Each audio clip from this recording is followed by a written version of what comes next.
నమస్కారం. భారత్ ఆవాజ్ కు స్వాగతం. ఇవాళ మన ముందున్నారు మహాలక్ష్మి రామన్ గౌడ్ గారు. మన భారత్ ఆవాజ్ ఛానల్ నుంచి హైదరాబాద్ కనెక్ట్ అని చెప్పేసి ఒక గొప్ప ప్రోగ్రామ్ ని కండక్ట్ చేశాం. మన హైదరాబాద్ ఇంత డెవలప్మెంట్ గా ఎంత ఫెసిలిటేటెడ్ గా ఉంది అని అంటే కేవలం మన కార్పొరేటర్స్ వల్ల. ఆ కార్పొరేటర్స్ గ్రౌండ్ లెవెల్లో ఎలా పనిచేస్తున్నారో, వాళ్ళు ఎంత యాక్టివ్ గా ఉంటున్నారో, ప్రజలు వాళ్ళపై ఎంత నమ్మకం పెట్టుకుంటున్నారో అవన్నిటిని మనం గ్రౌండ్ లెవెల్లో వెళ్ళి సర్వేలు చేయడం జరిగింది. దాంట్లో వచ్చిన ఫలితమే ఇవాళ మన ముందున్న మహాలక్ష్మి గారు. ఈవిడ గురించి చెప్పాలి అని అంటే ఒక ఎల్ఎల్బిగా వారి జర్నీని స్టార్ట్ చేయడం జరిగింది. అంటే ఒక జ్యుడిషియల్ సిస్టమ్ నుంచి లెజిస్లేటివ్ కి రావాలి అనే ఒక దృక్పథ ఎక్కడి నుంచి కలిగిందో ఆవిడ పొలిటికల్ జర్నీ చూద్దాం.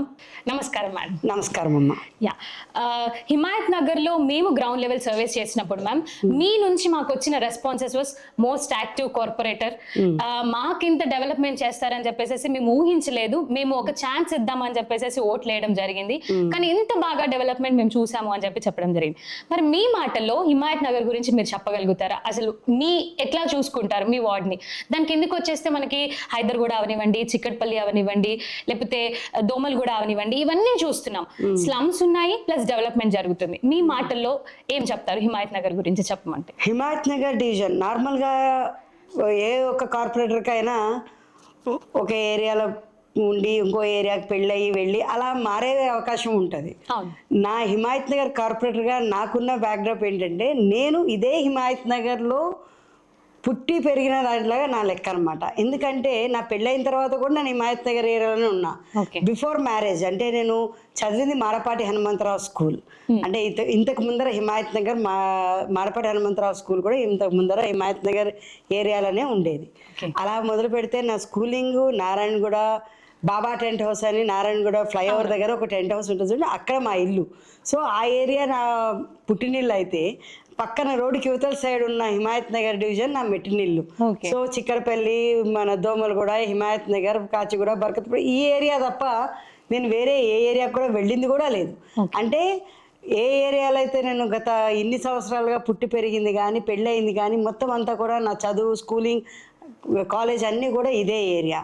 సో ఈ ఏరియా గురించి నాకు బాగా తెలుసు. సో నా ఏరియాలోనే నేనే డెవలప్ చేసుకోవడానికి ఒక కార్పొరేటర్గా మారి ఇక్కడ చేయడం అన్నది చాలా నాకు దేవుడిచ్చిన సదావకాశంగా నేను భావిస్తాను. యా, మీ మేనిఫెస్టోలో మీరు క్యాంపెయిన్ చేసేటప్పుడు మీ మాటల్లో మేము వినింది ఏంటి అని అంటే, ఇక్కడ ఉన్న గార్బేజ్ సిస్టమ్ అవనివ్వండి, శానిటేషన్ అవనివ్వండి, రోడ్స్ అవనివ్వండి, ట్రాఫిక్ ప్రాబ్లమ్స్ అవనివ్వండి, వీటన్నిటిపైన నేను వర్క్ చేస్తాను, నేను దానికి ఒక రెజల్యూషన్ తీసుకొస్తాను అని చెప్పి మీ మాటల్లో మేము విన్నాం. దాని ప్రజెంట్ స్టేటస్ ఏంటి మ్యామ్? నేను ఏదైతే నా మేనిఫెస్టోలో చెప్పానో, నేను ఏదైతే చేస్తానన్నానో అన్ని పనులు కూడా నేను సక్రమంగా చేయగలిగాను. మీరు ఏదైతే గార్బేజ్ ఇవి అన్నారో, ఇవి మన సిటీ డెవలప్మెంట్లో ఎప్పుడు కూడా రోజు మార్పులు వస్తూ పెరుగుతూనే ఉంది. ఇది హిమాయత్ నగర్ డివిజన్ ఎలాంటి ఏరియా అంటే educational hub, next business hub, ఏది లేదు అనడానికి లేకుండా ప్రతిదీ కూడా ఇక్కడే ఉంటుంది. మా హిమాయత్ నగర్ డివిజన్లో ఎన్నో కాలేజెస్ ఉన్నాయి. Narayana, Sri Chaitanya, Keshav memorial, engineering college, KG to PG education ఎవరైనా చేయాలనుకుంటే హిమాయత్ నగర్లో వచ్చారంటే అన్నీ పూర్తవుతాయి. అలాగే ఎమ్మెల్యేలు, ఎంపీలు, మినిస్టర్లు ప్రతి ఒక్కళ్ళు కూడా ఉండే ఏరియా మా హిమాయత్ నగరే. ఎమ్మెల్యే క్వార్టర్స్ ఉంది, అలాగే 18 స్లమ్లు ఉన్నాయి, పెద్ద పెద్ద హోటల్స్ ఉన్నాయి. అలా ప్రతిదీ ఒక కమర్షియల్గా చూసుకుంటే హిమాయత్ నగర్లో లేని బ్యాంకులు లేవు, లేని ఇన్స్టిట్యూషన్స్ లేవు. సో పబ్లిక్ కూడా అంటే 52,000 మంది పాపులేషన్ ఉన్న ఏరియా, కానీ ఇక్కడికి రోజు వచ్చే ఫ్లోటింగ్ పబ్లిక్ దగ్గర 2 లక్షల మంది పైన ఉంటారు. సో అలా చాలా ఎక్కువ క్రౌడెడ్గా రద్దీగా ఉండే మా ప్రాంతంలో శానిటేషన్ కానీ మిగిలిన మౌలిక వసతులు ఏవైతే ఉంటాయో వాటిని సక్రమంగా నిర్వర్తించాలంటే అక్కడ ఉన్న స్టాఫ్కి కానీ యాజ్ ఎ కార్పొరేటర్గా మాకు కానీ చాలా పెద్ద సవాలే. ఎందుకంటే దాన్ని అలా ఉంచడానికి నిరంతరం ఎప్పుడు కూడా మా స్టాఫ్ అంటే మీకు శానిటేషన్ స్టాఫ్ అవనివ్వండి, ఎలక్ట్రికల్ డిపార్ట్మెంట్ అవ్వండి, వాటర్ అవ్వండి, ఎప్పుడు నిత్యం ఏవో ఒక సమస్యలు వస్తున్నాయంటే వాటిని రెక్టిఫై చేస్తూ పబ్లిక్కి అన్నీ కూడా పబ్లిక్ కోఆపరేషన్ కూడా చాలా ఎక్స్పెక్టేషన్ పెట్టుకుని వాళ్ళని కూడా ఇన్వాల్వ్ చేస్తాం మేము. ఎందుకంటే బస్తీలో బస్తీ యొక్క ప్రెసిడెంట్లు కానీ, జనరల్ సెక్రటరీస్ కానీ బస్తీ కమిటీలు ఏర్పాటు చేసాం. అలాగే మహిళా కమిటీలు కూడా ఏర్పాటు చేసాం. ఎలా అంటే అందరు కూడా జెంట్స్ కానీ మహిళలు కానీ ఈరోజు అందరూ ఉద్యోగాలు, వ్యాపారాలతో వాటి పట్టుకు వెళ్ళిపోతూ ఉన్నా కానీ మహిళలను కూడా దీనిలో భాగస్తుల్ని చేసి వాళ్ళ ద్వారా మా హిమాయత్ నగర్ డివిజన్ని ఇంకా బాగా డెవలప్ చేయడానికి మహిళా కమిటీలు ఏర్పాటు చేస్తాం. ఎలా అంటే ఒక్కొక్క డివిజన్ ఒక డివిజన్లో 42 బూతులు, నా డివిజన్లో 42 బూతులు. ఆ 42 బూత్లలో ప్రతి బూత్ నుంచి ఒక 30 మంది మహిళల్ని నేను మెంబర్స్గా తీసుకున్నా. ఆ 30 మంది మహిళలు బయట పని మీద వెళుతున్నప్పుడు కానీ ఎక్కడ వాళ్ళకి ఏదైనా సమస్య కనిపించినప్పుడు ఇమ్మీడియట్ నాకు ఒక వాట్సాప్ గ్రూప్ ఉంది మాకు. ఆ గ్రూప్లో మెసేజ్ పెడతారు, మేడం ఇక్కడ క్లీనింగ్ సక్రమంగా అవడం లేదు, లేదా ఇక్కడ ఒక గుంత ఉంది పూడ్చాలి, లేదా ఇటు సైడ్ ఎక్కడ తవ్వుతున్నారు, దానివల్ల ట్రాఫిక్ ఇబ్బంది ఏర్పడుతుంది. సో ఇలాంటివన్నీ కూడా పబ్లిక్ నా దృష్టికి తీసుకొచ్చి ఆ పనులన్నీ కూడా సక్రమంగా వాళ్ళు తీసుకొచ్చిన పనులన్నీ నేను మా డిపార్ట్మెంట్ వాళ్ళకి తీసుకెళ్ళి వాటిని పూర్తి చేసే విధంగా నేను వర్క్ చేస్తున్నా. So public cooperation, officers plus మా స్టాఫ్ అందరి కోఆపరేషన్తో జరుగుతుంది. ఎక్కడా లేని విధంగా నా పర్సనల్ మెంబర్స్ అంటే పార్టీ కార్యకర్తలు అవ్వనివ్వండి, మా దగ్గర ఉన్న వాళ్ళని ఎలా అంటే డిపార్ట్మెంట్ వారీగా వాళ్ళని డివైడ్ చేసాం. ఎలక్ట్రిసిటీ, రోడ్స్కి సంబంధించింది ఒకళ్ళు చూసుకోవాలి, వాటర్కి సంబంధించిన డ్రైనేజ్ సంబంధించిన సమస్యలు వస్తాయి ఒకళ్ళు చూసుకోవాలి. వాళ్ళు సాయంత్రం కల్లా మళ్ళీ మా ఆఫీస్కి రిపోర్ట్ ఇవ్వాలి, మీరు ఈరోజు పోస్ట్ చేసిన సమస్య ఇది, దీని స్టేటస్ ఇది, ఇది కంప్లీట్ అయింది, కంప్లీట్ అవ్వకపోతే ఎందుకు కంప్లీట్ అవ్వలేదు. సో ఒక జవాబుదారీతనంతో మేము పనిచేస్తున్నాం. సో దానివల్ల మ్యాక్సిమం పబ్లిక్ నుంచి వచ్చిన కంప్లైంట్స్ని ఎప్పటికప్పుడు తీసుకుని పరిగణనలోకి తీసుకుని క్లోజ్ చేయడానికి చేసే క్రమమే నడుస్తుంది. యా మ్యామ్, అంటే ఇంత వర్క్ చేస్తున్నారు కదా, మహాలక్ష్మి గారు వచ్చాక హిమాయత్ నగర్ లో ఇది చేంజ్ అయింది ఈ 5 years ఆఫ్ టైం పీరియడ్ లో అంటే ఏది చెప్పగలుగుతారు? హిమాయత్ నగర్ రోడ్లు, హిమాయత్ నగర్ గత 10 సంవత్సరాల క్రితం ఉన్న రోడ్స్కి కానీ ఈ 5 సంవత్సరాల్లో నేను చేసిన రోడ్లు కానీ మీరు చూస్తే ఖచ్చితంగా మీరు ఒక్కసారి హిమాయత్ నగర్ రోడ్స్ కానీ మీరు ఒక వ్యూ తీసుకోండి, తెలుస్తుంది. వైట్ టాప్ రోడ్స్ మొత్తం అంతా కూడా అన్ని స్ట్రీట్ నెంబర్ 1 దగ్గర నుంచి మొదలు పెడితే స్ట్రీట్ నెంబర్ 12 వరకు అనుకోండి. సో ఇప్పుడున్న దగ్గరకు 9 వరకు కంప్లీట్ చేశాము. మధ్యలో స్ట్రీట్ నెంబర్ 8 ఒకటి కంప్లీట్ అవ్వలేదు. రీజన్ ఏంటంటే మధ్యలో వచ్చిన ఎలక్షన్స్ కోడ్. సో కొన్ని రోడ్స్ పెండింగ్ ఉన్నాయి, అవన్నీ కూడా శాంక్షన్లో ఉన్నాయి, రెడీ టు ఇనాగ్రేట్. మా ఎమ్మెల్యే గారి టైం కోసం వెయిటింగ్, అది వస్తే మేము ఇమీడియట్ దాన్ని స్టార్ట్ చేస్తాం. యా మ్యామ్, ఇంత పాజిటివ్నెస్ ఉన్న మహాలక్ష్మి గారికి ఏదైనా బ్యాక్ డ్రాప్ మేము వినింది పీపుల్ నుంచి ఏంటి అంటే మ్యామ్, అంటే 50% ఆఫ్ ద పీపుల్ ఒక పర్సన్ ని చూసి ఓటేస్తారు, అంటే క్యాండిడేట్ ని చూసి ఓటేస్తారు. ఇంకొక 50% ఆఫ్ ద పీపుల్ మాకు పార్టీ చూసి మేము ఆమెను ఎన్నుకోవడం జరిగింది అని చెప్పి విన్నాము. ముందుగా చూసుకుంటే ముందు మిమ్మల్ని ఎన్నుకుంది బీజేపీ పార్టీ నుంచి ఎన్నుకోవడం జరిగింది, దాని తర్వాత మీరు పార్టీ మారడం జరిగింది, బీఆర్ఎస్ లోకి రావడం జరిగింది, మళ్ళీ ఇప్పుడు మనం చూసుకుంటే కాంగ్రెస్ లోకి షిఫ్ట్ అవ్వడం జరిగింది. ఆ పీపుల్ కి మీరు ఏం ఆన్సర్ చేద్దాం అనుకో, అంటే వాళ్ళు మీ పైన నమ్మకం పెట్టుకొని ఈ పార్టీలో ఉంటే బాగుంటది అని చెప్పి ఓటేశారు కదా, ఆ ప్రజలకి మీరేం చెప్పాలనుకుంటున్నారు? నేను బీజేపీ పార్టీ నుంచి గెలవడం జరిగింది, కానీ ఒక కార్పొరేటర్గా నేను గెలవడానికి ముందర జరిగిన ప్రస్థానం కూడా మీకు తెలియాలి. 2009లో ఫస్ట్ టైం నేను బీజేపీ పార్టీ నుంచి కంటెస్ట్ చేయడం జరిగింది. తర్వాత 2016లో కూడా కంటెస్ట్ చేయడం జరిగింది. 9లో కంటెస్ట్ చేసిన, 16లో కంటెస్ట్ చేసిన నా ఓట్ల మెజారిటీ అంటూ పెరుగుతూ వచ్చింది. 2016లో కూడా మేము గత 2000 యాక్చువల్గా నాది రాజకీయ బ్యాక్డ్రాప్ కాదు, నేను వ్యాపారం చూసుకునేదాన్ని. రామన్ గౌడ్ గారు టోటల్ రాజకీయాల్లో బీజేపీలో ఒక ఆర్ఎస్ఎస్ నుంచి కార్యకర్తగా వచ్చి ఆయన బీజేపీలో అంచెలంచెలుగా ఎదుగుతూ వచ్చి కార్పొరేటర్గా ఆయనకి స్థానం ఇవ్వాల్సిన టైంలో హిమాయత్ నగర్ డివిజన్ మహిళా రిజర్వేషన్ అవడం వల్ల నేను కంటెస్ట్ చేయడం జరిగింది.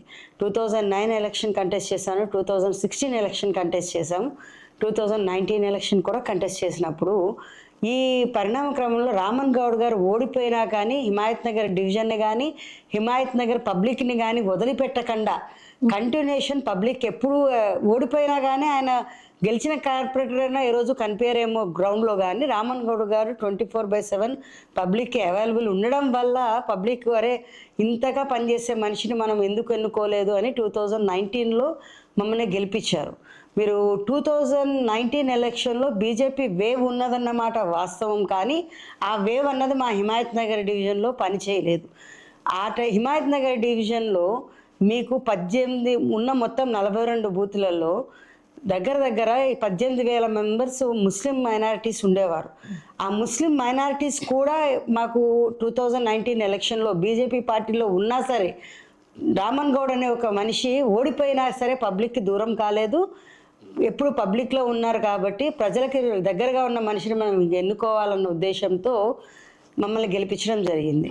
ప్లస్ ఒక కార్పొరేటర్గా మేము చేయాల్సింది పబ్లిక్కి కావాల్సిన మౌలిక సదుపాయాలు ఏవైతే చిన్న చిన్న అవసరాలు ఉంటాయో వాటిని తీర్చాలి. మీరు ఇందాక అన్న శానిటేషన్ కానివ్వండి, ఒక దగ్గర స్ట్రీట్ లైట్స్ పాడైపోవచ్చు, ఇంకొక దగ్గర చెత్త పేరుకుపోవచ్చు, ఇంకో దగ్గర మీకు వాటర్ ప్రాబ్లం కావచ్చు. ఇలా ఎన్ని ప్రాబ్లమ్స్ ఉన్నా సరే ఒక ఎమ్మెల్యేకో ఎంపీకో వాళ్ళకి ఉండే నిధులు విధులు వేరు, ఒక కార్పొరేటర్కి ఉండే విధులు వేరు, నిధులు వేరు. సో ఒక కార్పొరేటర్గా మాకు ఎటువంటి నిధులు కూడా లేవు. నేను కార్పొరేటర్గా గెలిచినప్పుడు నేను పబ్లిక్కి కొన్ని ఫెసిలిటీస్ ఇస్తానని చెప్పాను. పాడైపోయిన రోడ్లు బాగు చేయిస్తానని చెప్పాను. నెక్స్ట్ ఏవైతే వెలగని స్ట్రీట్ లైట్స్ ఉన్నాయి, ఎన్నో సమస్యలు ఉన్నాయి. హిమాయత్ నగర్ ఇందాక ఏదైతే ఎడ్యుకేషనల్ హబ్ అని చెప్పానో, ఎంతమందో బిజినెస్ పరంగా కానీ ఏ రకంగా మీరు సిటీలో ఏ ప్రాంతానికి చేరుకోవాలన్నా హిమాయత్ నగర్ రోడ్ల మీద నుంచే వెళ్లాల్సి వస్తుంది. It's the connective area Himayat Nagar.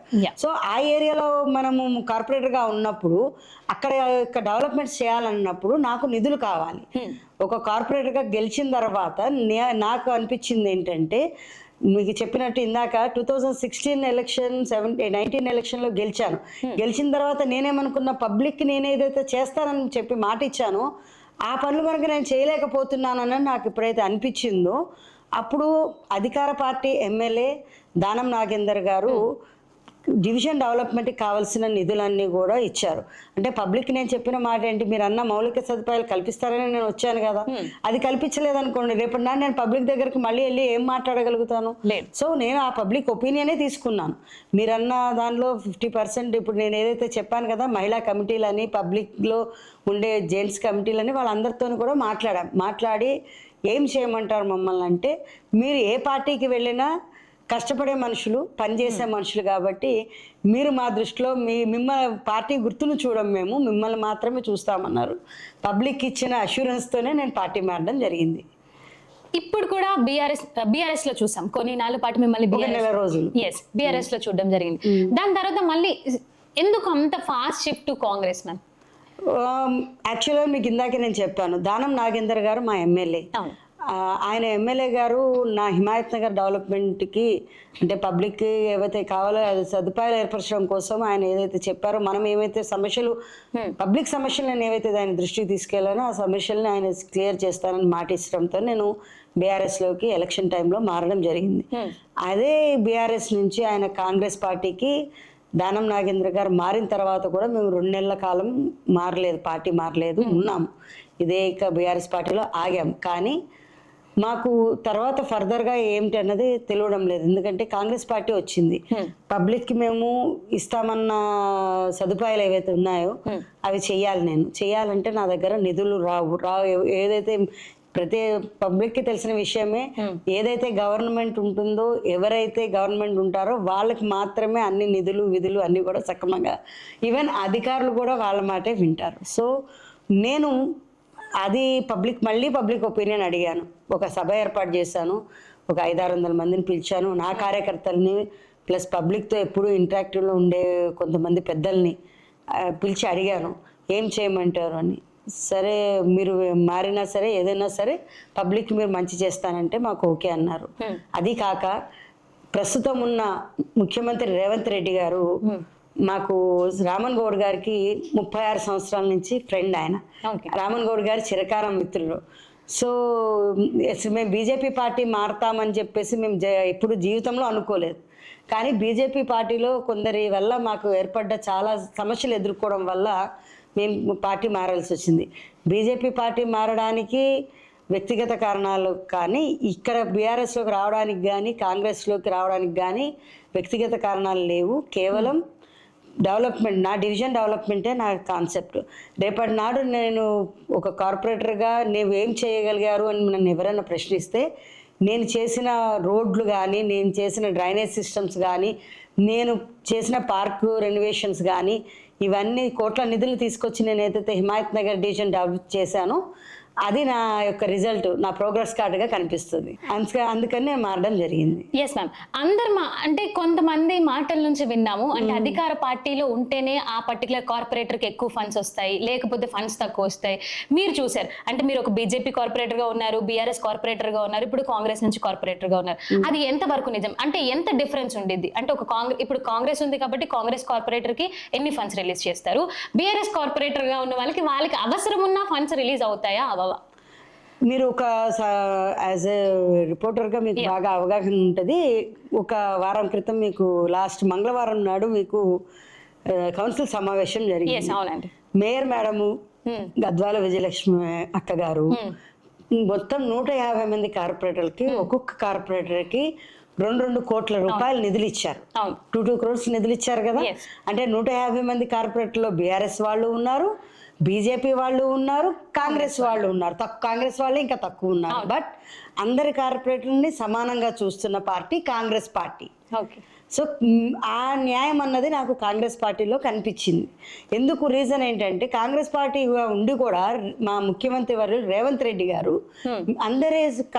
అందరూ కార్పొరేటర్లు ప్రజలకి న్యాయం చేయాలి, అన్ని డివిజన్లని సమానంగా చూడాలనే కదా 150 మందికి ఇచ్చారు. లేదంటే ఓన్లీ కాంగ్రెస్ పార్టీ కార్యకర్తలని సపరేట్గా పిలిపించుకుని వాళ్ళకే నిధులు ఇవ్వచ్చు కదా. అలా ఇవ్వలేదు. అలా ఇస్తే మా కాంగ్రెస్ పార్టీ కార్యకర్తలకు ఇంకా ఎక్కువ నిధులు వచ్చి ఇంకా డెవలప్మెంట్ చేసేవాళ్ళమేమో. కానీ ముఖ్యమంత్రిగా ఆయన నిర్ణయం అన్నది కరెక్ట్. అందరికీ కూడా 150 డివిజన్లని 150 మంది కార్పొరేటర్ని సమానంగా చూశారు. సో అది మంచి పద్ధతి కదా. సో ఇక్కడ ఏమి జరుగుతుంది, కాకపోతే ఏంటంటే ప్రజలు అలా అనుకుంటారన్నది కాదు, కానీ యాక్టివ్గా ఉండడం కూడా ముఖ్యం కదా. ప్రజలకు ఉన్న సమస్యల్ని మనం తెలుసుకుంటేనే కదా వాళ్ళకి ఆఫీసర్ల దృష్టికి తీసుకెళ్ళాలి. ఇప్పుడు మాకు జోనల్ కమిషనర్ రవికిరణ్ గారు ఉన్నారు. నేను ఆయన దగ్గరికి వెళ్ళి కొన్ని 100 లెటర్లు ఇచ్చి ఉంటాను.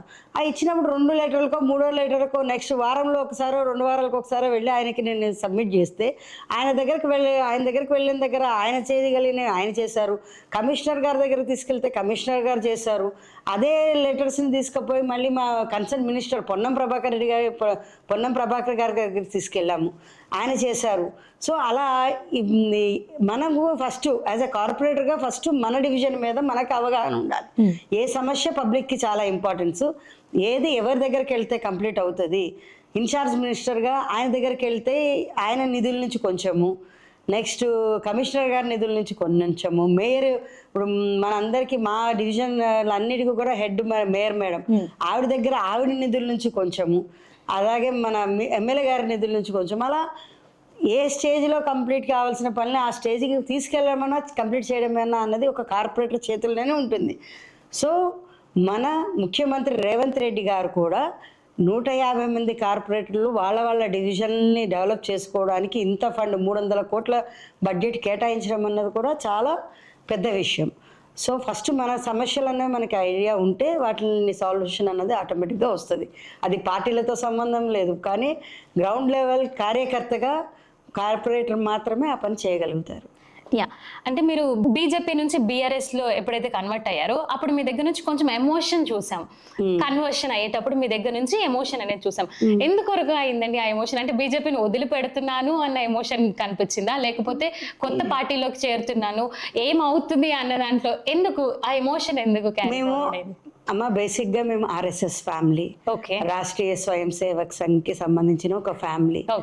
మా నరనరాల్లో ఆర్ఎస్ఎస్ ఉంటుంది. సో మేము ఒక బీజేపీ పార్టీ నుంచి 36 సంవత్సరాలు బీజేపీ పార్టీ కోసం పనిచేస్తామంటే మేము దేశం కోసం ధర్మం కోసం పనిచేస్తున్నాం అనుకుని పనిచేసాం. అంటే పార్టీ కోసం అనేది అక్కడ బీజేపీ అనేది కాదు, దేశం కోసం ధర్మం కోసం పనిచేయాలని చెప్పేసి మాకు చెప్పిన ఆర్ఎస్ఎస్ నుంచి మేము వదిలేసి వెళ్ళిపోతున్నామన్న బాధ మాకు ఆ రోజు. ఎందుకంటే మేము పార్టీలో పెద్ద స్థాయి నాయకులకు కూడా తీసుకెళ్ళి మా బాధ మా సమస్య చెప్పుకున్నా కానీ మమ్మల్ని పట్టించుకోనప్పుడు తప్పనిసరి పరిస్థితుల్లో మాకు ఇంకా రాజకీయ మనుగడ అంటూ, అంటే ఇప్పుడు మీరు ఒక వర్క్ చేస్తున్నప్పుడు ఒక 36 సంవత్సరాలు రామన్ గౌడ్ గారు అని ఆయన ఒక పార్టీ కోసం 36 సంవత్సరాలు పనిచేస్తున్నప్పుడు ఆ పార్టీ వదిలేయాల్సిన పరిస్థితి ఏర్పడ్డప్పుడు ఒక కుటుంబంగా భావించి మేము పనిచేసాం దానిలో. అలా మారిపోతున్నప్పుడు మా కుటుంబాన్ని మేము వదిలిపెట్టి వెళుతున్నామన్న బాధ మా దగ్గర. పార్టీ అన్నది మేము ఆలోచించలేదు, ఇంకోటి కాదు. కాకపోతే ఏంటంటే మా బీజేపీ పార్టీ కన్నా ముఖ్యం మేము ఆర్ఎస్ఎస్. మేము అదే ఆర్ఎస్ఎస్ పెద్దలను అడిగాను నేను, నువ్వు ఎక్కడున్నా సరే నువ్వు ఆర్ఎస్ఎస్ ఏనమ్మా అన్నారు. అంతేనే అది వాళ్ళ దగ్గర నుంచి ఒక మాట తీసుకున్న తర్వాత నేను పార్టీ మారాను తప్ప వేరే ఏం లేదు. కాకపోతే మా పార్టీతో ఉన్న సంబంధం అంటారా, 36 ఏళ్ళు ఒక దానికి పనిచేసి ఒక దగ్గర నుంచి మేము పార్టీ వెళ్ళిపోతున్నాము, ఒకళ్ళ దుర్మార్గం వల్ల మేము పార్టీ వదులుతున్నాము అన్న బాధే మాకు ఆ రోజు ఉన్నది.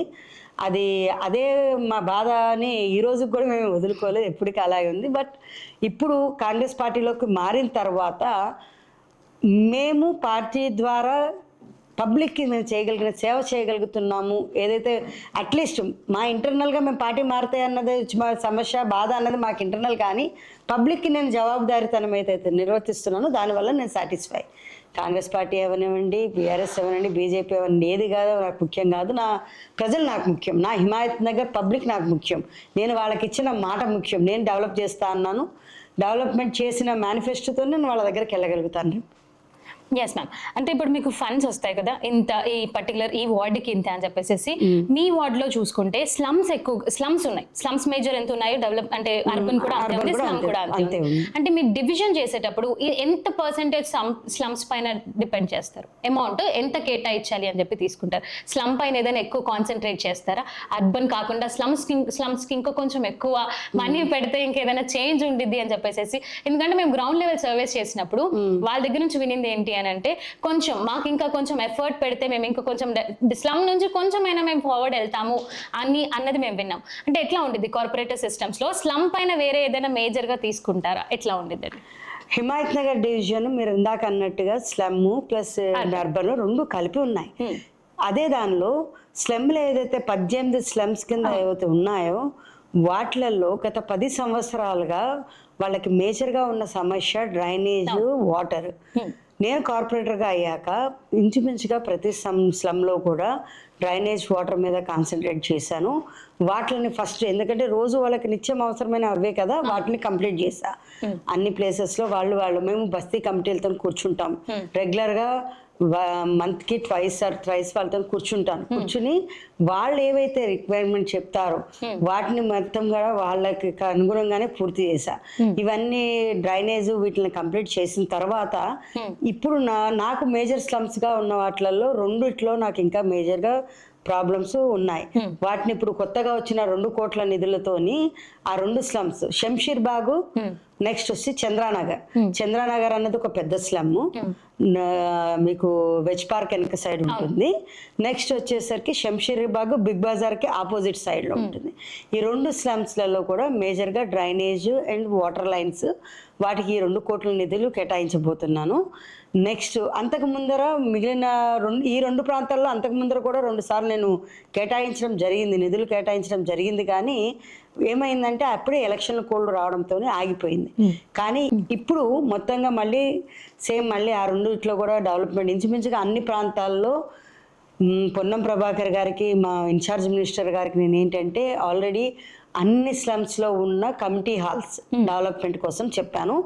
ఆయన వాటి కోసం నిధులు కేటాయిస్తున్నారు. సో అది కంప్లీట్ చేస్తే అన్ని స్లమ్స్లో కమిటీ హాల్స్ డెవలప్మెంట్ కంప్లీట్ అవుతుంది. నెక్స్ట్ ఈ 2 స్లమ్స్లో కనుక water and drainage, sewerage lines complete చేస్తే ఆ 2 స్లమ్స్ కూడా కంప్లీట్ అవుతుంది. ఒకప్పుడు స్లమ్స్లో మామూలుగా చిన్న ఇళ్ళు ఉండేవి. ఇప్పుడు కుటుంబాలు పెరగడం వల్ల ఒక్కొక్క స్లమ్లో 3 అన్నదమ్ములు పెరగడం వల్ల వాటిలో 3 స్లాబ్స్ అయ్యి అక్కడ ఇళ్ళు పెరిగిపోవడం వల్ల పాత డ్రైనేజ్ సిస్టమ్స్ కానీ వాటర్ వర్క్ సిస్టమ్స్ కానీ సరిపోతలేవు. వాటి డెవలప్మెంట్ నా కాన్సన్ట్రేషన్ మేజర్గా మీకు ఇందాక చెప్పినట్టుగా మిగిలిన అర్బన్ ఏరియా అంతా కూడా మాకు రోడ్లు మాత్రమే అవసరము. డ్రైనేజ్ రోడ్లు ఏవైతే ఉన్నాయో వీటిని బ్యాలెన్స్డ్గా మెయింటైన్ చేస్తూ డెవలప్ చేస్తున్నా. 18 స్లమ్స్లో దగ్గర నేను ఏ పరిస్థితిలో పనిచేయలేదు అనడానికి లేదు, అన్ని దగ్గర చేస్తూ వచ్చాను. బగ్గికానా అని మన ఎమ్మెల్యే క్వార్టర్స్కి ఎగ్జాక్ట్ బ్యాక్ సైడ్ ఉంటుంది, అక్కడ మేము డ్రైనేజ్ సిస్టమ్ కంప్లీట్ చేసాము. ఇప్పుడు వాటర్ లైన్స్ కంప్లీట్ అవుతున్నాయి. సీసీ రోడ్స్ ఆల్రెడీ శాంక్షన్ అయి ఉంది. ఇవి 2 కంప్లీట్ అయినాక సీసీ రోడ్ కంప్లీట్ అయితే అదే ఏరియాలో ఈ పార్టీలకు అతీతంగా ప్రతి దగ్గరికి నాకు బస్తీకి డెవలప్మెంట్కి లేకపోతే మా ఏరియా డెవలప్మెంట్కి నిధులు వస్తాయంటే పార్టీలతో నాకు ఏం సంబంధం లేకుండా ప్రతి ఒక్కరి దగ్గరికి వెళ్ళి మాకు ఈ వర్క్ చేసి పెట్టండి అని నేను ప్రతి దగ్గరికి వెళ్ళాను. ఈవెన్ కిషన్ రెడ్డి గారి దగ్గరికి వెళ్ళి ఆయన ఫండ్స్ నుంచి అడిగాను. ఈవెన్ మన అనిల్ యాదవ్ గారి దగ్గరికి వెళ్ళాను, ఎంపీ గారి దగ్గరికి వెళ్ళాను. మన ప్రతి ఒక్కరి దగ్గరికి వెళ్ళి కూడా నా ఏరియా డెవలప్మెంటే నా కాన్సన్ట్రేషన్. సో దానికోసం నిధులు తెస్తూనే ఉన్నా, డెవలప్ చేస్తూనే ఉన్నాను. మీరు క్షేత్రస్థాయిలో పరిశీలిస్తే ప్రతిదీ కూడా ఈవెన్ ఇప్పుడు మొన్న ఎలక్షన్ కోడ్ వల్ల ఎమ్మెల్యే ఎలక్షన్ వల్ల ఆగింది. ఇప్పుడు ఇంకొక వారం 10 రోజుల్లో మొత్తం ఏరియాల్లో కూడా ఇనాగ్రేషన్స్ 10 నుంచి 12 ఇనాగ్రేషన్స్ ఉన్నాయి. దాంతో మ్యాక్సిమం వర్క్ కంప్లీట్ అవుతాయి. యా మ్యామ్, జిహెచ్ఎంసీ పరిధిని కొంచెం ఎంకరేజ్ చేసి మొన్న కౌన్సిల్ ప్రకారం మేము వినడం జరిగింది. దానివల్ల హైదరాబాద్కి పాజిటివ్ ఉందా లేదా నెగిటివ్ ఉందా, అది అవసరమా, అది మేజర్గా అవసరం అని మీరు అనుకుంటున్నారు? As a Congress party corporator మెంబర్గా ఆ బిల్ దాని నుంచే పాస్ అయింది కాబట్టి మేము మొన్న కౌన్సిల్లో వినడం జరిగింది. 27 మున్సిపాలిటీస్గా విలేజెస్గా దాన్ని అన్నింటినీ క్లబ్ చేస్తాము, జిహెచ్ఎంసీ పరిధిని కొంచెం పెంచుతాము అని చెప్పి అని అన్నారు.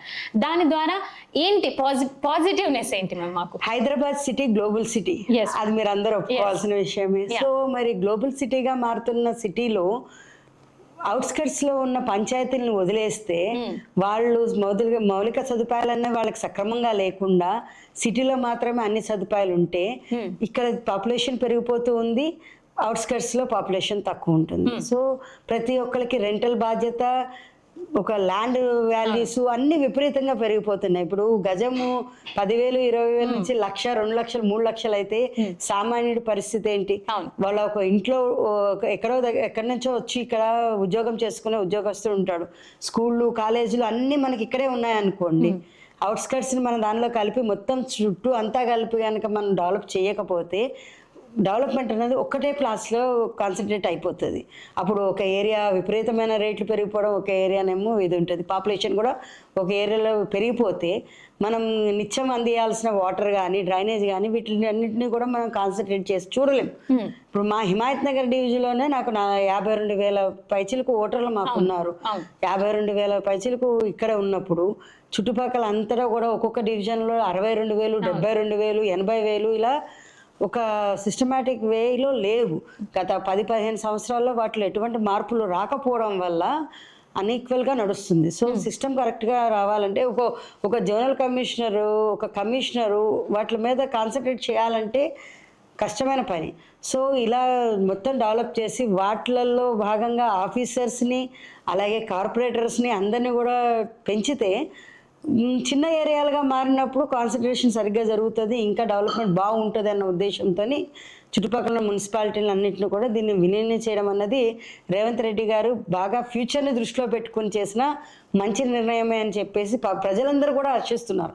ఇంకా పబ్లిక్ చూసినా సరే ఇప్పుడు ఈవెన్ ఆ ఏరియాల నుంచి కూడా మాకు కూడా ఇట్లా సిటీలో ఎన్ని ఫెసిలిటీస్ వస్తాయో అట్లా మాకు కూడా వైట్ ట్యాప్ రోడ్స్ వస్తాయి, ప్లస్ మా దగ్గర కాలేజెస్ వస్తాయి, స్కూల్స్ వస్తాయి. సో డెవలప్మెంట్ బాగుంటుందని చెప్పేసి పబ్లిక్ అందరూ హర్షిస్తున్న విషయమే కాబట్టి అందరూ కూడా సంతోషంగా ఉన్నారు దీనివల్ల. యా, హిమాయత్ నగర్ లో చూసుకుంటే ఇప్పుడు మీరు ఇందాక అన్నట్టు education system KG to PG మొత్తం అంతా అక్కడే ఉంది అని అంటున్నారు.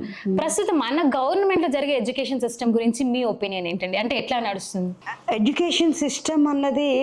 యాక్చువల్గా పిల్లలకి వాళ్ళకి కావాల్సిన అదే ఎడ్యుకేషన్ సిస్టమ్ మార్చడం అన్నది మన గవర్నమెంట్, అంటే ఇక్కడ స్టేట్ గవర్నమెంట్ లో జరగాల్సిన విషయం కాదు, అది సెంట్రల్ గవర్నమెంట్ లో. ఇప్పుడు రీసెంట్ గా ఇంటిగ్రేటెడ్ స్కూల్స్ కన్స్ట్రక్ట్ చేస్తాము అని చెప్పి రేవంత్ రెడ్డి గారు మేనిఫెస్టోలో చెప్పడం జరిగింది కదా.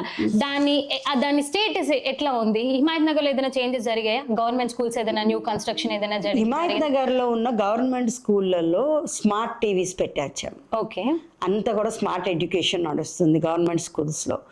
మా స్కూల్లో ఉన్న పిల్లలు విపరీతమైన యాక్టివిటీస్లో పాల్గొంటారు. ఐ మీన్ స్పోర్ట్స్ కానివ్వండి, కల్చరల్ యాక్టివిటీస్ కానివ్వండి, దానిలో ఉన్న ప్రిన్సిపల్స్ కానీ టీచర్స్ కానీ వాళ్ళని ఎంతగా ఎంకరేజ్ చేస్తారంటే నేషనల్ లెవెల్కి, ఇంటర్నేషనల్ లెవెల్కి, ఈవెన్ నేషనల్ లెవెల్ స్పోర్ట్స్లో మా దగ్గర హిమాయత్ నగర్లో ఉన్న వాళ్ళు ప్లేయర్స్ ఉన్నారు.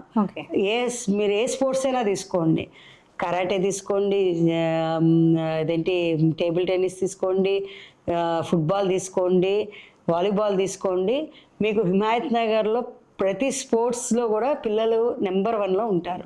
చాలామంది ఉన్నారు పిల్లలు. స్పోర్ట్స్ అయితే నెక్స్ట్ ఎడ్యుకేషన్లో కూడా మీరు చూడవచ్చు, ఎప్పుడు కూడా ర్యాంకర్స్లో చాలా వరకు మా హిమాయత్ నగర్లో ఉంటారు. యా, అంటే మీరు యాజ్ అన్ ఎడ్యుకేటెడ్ కార్పొరేటర్ గా మిమ్మల్ని మేము చూసాం. ఇప్పుడు మన ఉమెన్ అవనివ్వండి, యూత్ లో పాలిటిక్స్ అంటే అది మాది కాదేమో, మాకు సంబంధించిన పర్టికులర్ థీమ్ కాదేమో, అయితే డాక్టర్ అవుతాము లేదా లాయర్ అవుతాము, ఏదైనా ఒక సేఫ్ జోన్ లోకి వెళ్ళిపోవాలి అన్న మైండ్ సెట్ ఇప్పుడు యూత్ లో చాలా చూస్తున్నాం. మీరు యాజ్ అన్ ఉమెన్ కార్పొరేటర్ గా మా ఫ్రెండ్ ఇట్లా కూర్చొని మీ స్పీచెస్ అవనివ్వండి, మీ డెవలప్మెంట్ అవనివ్వండి ఇంత చేస్తున్నారు కదా, హిమాయత్ నగర్ ఉమెన్ కి, యూత్ కి వాళ్ళు పాలిటిక్స్ లోకి రావాలి అన్న దానిపైన మీ ఒపీనియన్ ఏంటి? మీరు ఎట్లా ఇన్స్పైర్ చేస్తున్నారు వాళ్ళని? యాక్చువల్గా అందరి ఆలోచన ఏంటంటే డే టు డే లైఫ్కిను పాలిటిక్స్కి ఏదో సంబంధం లేదు, పాలిటిక్స్ అంటే ఇది ఒక డిఫరెంట్ ఫీల్డ్, మనకు సంబంధం లేదు అని అందరూ ఆలోచిస్తారు. కానీ పాలిటిక్స్ లేనిది అంటే పాలిటిక్స్ వేరు, పబ్లిక్కి సంబంధించి డెవలప్మెంట్ వేరు. పాలిటిక్స్ అంటే ఎవరో ఒకళ్ళు అంటే టు బి ఫ్రాంక్ లేడీస్ని పాలిటిక్స్లోకి ఇంతకు ముందర జనరేషన్ వాళ్ళు ఎంకరేజ్ చేసేవాళ్ళు కాదు. రీజన్ ఏంటి? అరే పాలిటిక్స్లో అంత కరెక్ట్గా ఉండదు అని. కానీ ఏ రంగంలో చూసుకున్నా ఉమెన్ తన స్ట్రెంగ్త్ మీద నిలబడ్డప్పుడే దానిలో డెవలప్ అవ్వగలిగారు. ఈవెన్ పాలిటిక్స్ అయినా సరే అంతే. ఎలా ప్రతి దానిలో కూడా ప్లస్లు మైనస్లు ఉంటాయి, గొడవలు ఉంటాయి. యాక్చువల్గా లేడీస్ అనేసరికి స్మూత్ యాటిట్యూడ్ ఉంటారు కాబట్టి పాలిటిక్స్లోకి వెళ్తే గొడవలు అయితే తట్టుకోలేరు అన్న ఒక కారణంతో లేడీస్ని పక్కకు పెడతారు. కానీ అవసరం పడితే ఆ ఆడవాళ్ళందరూ కూడా ఆదిపరాశక్తులే. సో గొడవ పడాల్సి వస్తే కనుక ఆడవాళ్ళు ఆదిపరాశక్తులుగా మారుతారు, అమ్మగా స్మూత్గానే ఉండగలుగుతారు, అది ఇలా కూడా చేయగలుగుతారు. సో అలాంటిది ఏం లేదమ్మా. ఒకటే గుర్తించాలి మనము ఏంటంటే ఏ రంగంలోనైనా సమస్యలు అనేవి ఉంటాయి, వాటిని మనం తీసుకునే విధానాన్ని మీద ఉంటుంది. కాకపోతే ఎక్కడైనా సరే తమ ఆత్మగౌరవానికి దెబ్బ తగలినంత వరకు మాత్రమే ఆడవాళ్ళు సైలెంట్గా ఉంటారు. సో దాన్ని మనము ప్రజెంట్ చేసే విధానం మీద ఉంటుంది. సంస్కృతి సాంప్రదాయాలు ఉన్న మన దేశంలో ఇవి అన్ని విధాలుగా ఓకే, ఇంకా అంత దారుణంగా మనం అనుకునే సిచ్యువేషన్స్ లేవు ఇక్కడ. మీ హిమాయత్ నగర్ యూత్కి మీరేం చెప్పాలనుకుంటున్నారండి? హిమాయత్ నగర్లో పాపులేషన్లో దగ్గర 30 to 40% యూతే ఎక్కువ ఉన్నారమ్మా. 30 to 40% యూత్ ఉన్నారు. యూత్ అందరికీ నేను ఏంటంటే పర్ఫెక్ట్ విజన్తో ముందుకు వెళ్ళమని చెప్తున్నాను. ఎందుకంటే ఒక ఇంజనీరింగ్ కంప్లీట్ అయ్యగానే ఒక జాబ్ వచ్చేస్తుందో లేకపోతే ఇంకోటో అన్న వేలో వాళ్ళు కష్టపడి లక్షల కోట్లు పెట్టి చదువు కొనుక్కుంటున్నారు టు బి ఫ్రాంక్. తర్వాత వాళ్ళకి ఫ్యూచర్ ఏంటన్నది తెలియని పరిస్థితి చాలా దగ్గర ఉంటుంది. సో అలాంటి సిచ్యువేషన్స్లో వాళ్ళు మనోస్థైర్యాన్ని కోల్పోకుండా వాళ్ళు ఏ రంగంలో రాణించగలుగుతారన్నది first decision at the time of 10th ఇంటర్లోనే తీసుకోవాలి. పిల్లలు 10th ఇంటర్లో ఉండగా వాళ్ళకి సరైన గైడెన్స్ లేదు. అంటే ఇంజనీరింగ్ కంప్లీట్ అయితే జాబ్ చేస్తే ఉద్యోగం వస్తుందనో, డబ్బులు వస్తాయనో, లేకపోతే తొందరగా లైఫ్లో సెటిల్ అయిపోతామనో ఎవరో ఒకళ్ళు ఇచ్చే గైడ్లైన్స్ మీద ముందరకు వెళ్ళకుండా ఏ రంగాల్లో వెళితే వాళ్ళకి ఇంట్రెస్ట్, పర్సనల్ ఇంట్రెస్ట్, అంటే ఒకళ్ళు యాక్టింగ్ మీద ఇంట్రెస్ట్ ఉండొచ్చు, ఒకళ్ళు స్పోర్ట్స్ మీద ఉండొచ్చు, ఒకళ్ళు రాజకీయం మీద ఉండొచ్చు. ఏది ఉన్నా సరే దానికి సంబంధించిన పర్టిక్యులర్ బుక్స్ చదువుతూ, ఎడ్యుకేషన్ అంటే ఓన్లీ స్కూలింగ్లో ఉండే బుక్స్ లేకపోతే ఇంజనీరింగ్లో వాళ్ళకి సిలబస్లో ఉండే బుక్స్ కాదు, బయట ప్రాక్టికల్గా ఉండే బుక్స్ లేదా వాళ్ళ ఇంట్రెస్ట్ ఉన్న రంగం మీద వాళ్ళంటూ బుక్ రీడింగ్ అనేది must and should. A time ఒక గంట టైం దొరికినా పుస్తకాలు చదవండి. చదివితే వాటి ద్వారా అండ్ అఫ్కోర్స్ ఇంతకు ముందర పుస్తకాలు అంటే హార్డ్ కాపీస్ ఉండేవి, ఇప్పుడు సాఫ్ట్ కాపీస్లో కూడా ప్రతి ఒక్కళ్ళకి బుక్స్ దొరుకుతున్నాయి. సో చదువుని కేవలం మార్క్స్ రూపకంగా చూడకండి. మనకంటూ ఒక రంగం ఉంటుంది, మనకంటూ ఒక స్పెషాలిటీ ఉంటుంది. మన స్పెషాలిటీలో మనం గ్రోత్ అవ్వడానికి ప్రయత్నం చేసినప్పుడు ఖచ్చితంగా పైకి వస్తాం. నేను పొలిటికల్గా ఉండడానికన్నా ముందర నేను నడిపించింది printing and packaging unit. So printing packaging యూనిట్లో ఏ రంగంలో ఉంటే దానిలో టాప్ ఎదగడానికి ప్రయత్నం సిన్సియర్గా చేస్తే ఖచ్చితంగా ఏదో ఒక రోజు పైకి ఎదుగుతాం. రామన్ గౌడ్ గారిని మిమ్మల్ని ఇన్ని ఇయర్స్ గా పొలిటికల్ జర్నీలో చూసాం, ఇప్పుడు యాజ్ ఎ కార్పొరేటర్ గా మిమ్మల్ని చూస్తున్నాం. ఏమైనా ఛాన్సెస్ ఉన్నాయా మ్యామ్ నెక్స్ట్ లెజిస్లేటివ్ లోకి వెళ్ళాలి, ఒక ఎమ్మెల్యేగా మేము ఉండాలి అని చెప్పేసి ఏమైనా ఆలోచన ఏదైనా ఉందా? ఏ రంగంలో ఉన్న అభివృద్ధి అనేది ప్రతి ఒక్కళ్ళు కోరుకుంటారు. సో నెక్స్ట్ ప్రస్తుతం అయితే మాది హిమాయత్ నగర్ కార్పొరేటర్గా మేము ఉన్నాము. నెక్స్ట్ మా అధిష్టానం ఏం నిర్ణయిస్తే అది. అంటే మా రేవంత్ రెడ్డి గారే మాకు బాస్. సో ఆయన ఏం నిర్ణయిస్తే దానికి మేము కట్టుబడి ఉండాలి అంతే. యా, మళ్ళీ ఎలక్షన్స్ ఉన్నాయి, ఫ్యూ మంత్స్ లో మనకి జిహెచ్ఎంసీ ఎలక్షన్స్ ఉన్నాయి. అవునమ్మా.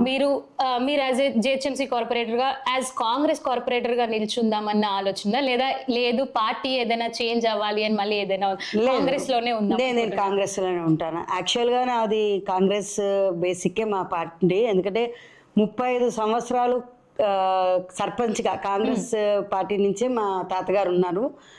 మళ్ళీ తర్వాత యాక్చువల్ రామన్ గౌడ్ గారిని నేను పెళ్లి చేసుకున్నప్పుడు నేను బీజేపీ పార్టీలోకి రావడం అన్నది అయినా కానీ మా ఫాదర్ గాంధీ విధానాలు ఉంటాయో వాటిని అవలంబించి కాంగ్రెస్ పార్టీలో ఒక సేవాదళ్ అనే ఉంటుంది, దానిలో ఆయన ఉండేవారు. ఇందిరాగాంధీతోని పాటు పనిచేసిన వ్యక్తిత్వం ఆయనది. సో ఆయనతో పాటు ఉన్న ఇది అంజయ్య గారు, అప్పట్లో ఇక్కడ అంజయ్య గారు ఉండేరు కదా, ఆయన దగ్గర మా నాన్నగారు సేవాదళ కార్యకర్తగా ఉన్న మనిషి. సో కాంగ్రెస్ పార్టీ అన్నది మా బ్లడ్లోనే ఉంది, మా ఫాదర్ త్రూ మాకు వచ్చింది.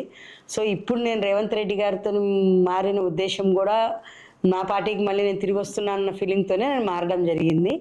సో నేను మళ్ళీ కాంగ్రెస్ పార్టీ కార్పొరేటర్గానే కంటెస్ట్ చేయబోతున్నాను, కాంగ్రెస్ పార్టీనే ఉంటాను. అదే కాంగ్రెస్ పార్టీ అధికారంలో ఉంది అని చెప్పడం కాదు, నేను ఈరోజు హిమాయత్ నగర్ డివిజన్ అభివృద్ధి చేయగలిగాను అని అంటే డెఫినెట్లీ కాంగ్రెస్ పార్టీ త్రూ వచ్చిన అభివృద్ధి వల్లనే చేయగలిగాను. ఈరోజు మా డివిజన్లో మహిళలందరికీ నేను స్వయం ఉపాధిక స్కీమ్స్ కానీ, వాళ్ళకి సంబంధించిన డెవలప్మెంట్స్ కానీ, నెక్స్ట్ నేను చేయబోతున్న కార్యక్రమాలకు కానీ అందరి మహిళల్ని నేను క్లబ్ చేసి చేయగలుగుతున్నాను అంటే కూడా ధైర్యంగా. ఎందుకంటే ఇప్పుడు రేవంత్ రెడ్డి గారి గవర్నమెంట్లో మీరు 6 పథకాలు అవలంబించలేదు, లేకపోతే వాటి వల్ల మాకు బెనిఫిట్ పొందలేదు అని సోషల్ మీడియాలో ప్రచారం అవుతుంది. బట్ డే 1 నుంచే మీకు బస్ ఫెసిలిటీస్ లేడీస్కి స్టార్ట్ చేశారు.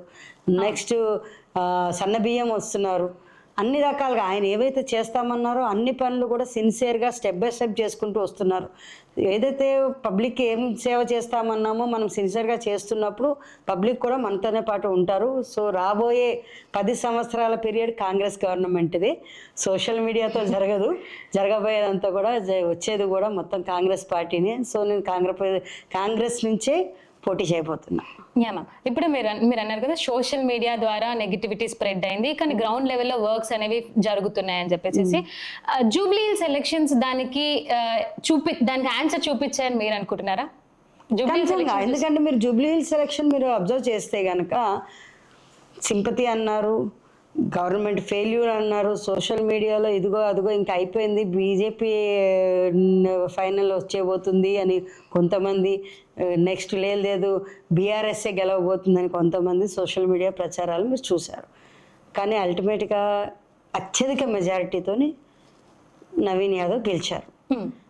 ఆ గెలుపు స్పష్టత ఇస్తుంది కదా పబ్లిక్ ఎట్ సైడ్ ఉన్నారు అని చెప్పేసి క్లారిటీ ఇచ్చింది కదా పబ్లిక్. నేను గ్రౌండ్ లెవెల్లో అదే జూబ్లీ హిల్స్లో నేను తిరగడం జరిగింది, ఇంటింటికి టచ్ చేశాం. గవర్నమెంట్ పథకాలు అన్నవి మాకు వస్తున్నాయని చెప్పడం జరిగింది. అలాగే కొంతమంది ఇంకా మాకు రేషన్ కార్డులు రాలేదని చెప్పారంటే 10 సంవత్సరాల్లో ఆగిపోయిన పని 10 రోజుల్లోనో 10 నెలల్లోనో పూర్తవడం అనేది కాదు కదా. గ్రౌండ్ లైన్ వెరిఫికేషన్ జరగాలి కాబట్టి అట్లాంటివన్నీ జరుగుతున్నాయి. కాబట్టి వస్తాయన్న నమ్మకం పబ్లిక్లో ఉండబట్టి గెలవడం జరిగింది. సో నవీన్ యాదవ్ గారు గెలిపాయనుకోండి, లేదా ప్రజెంట్ రేవంత్ రెడ్డి గారు చేస్తున్న పథకాలు అమలు చేస్తున్న ఇవేవైతే ఉన్నాయో మనకి ఈయన గెలుపు మనకి తార్కాణం.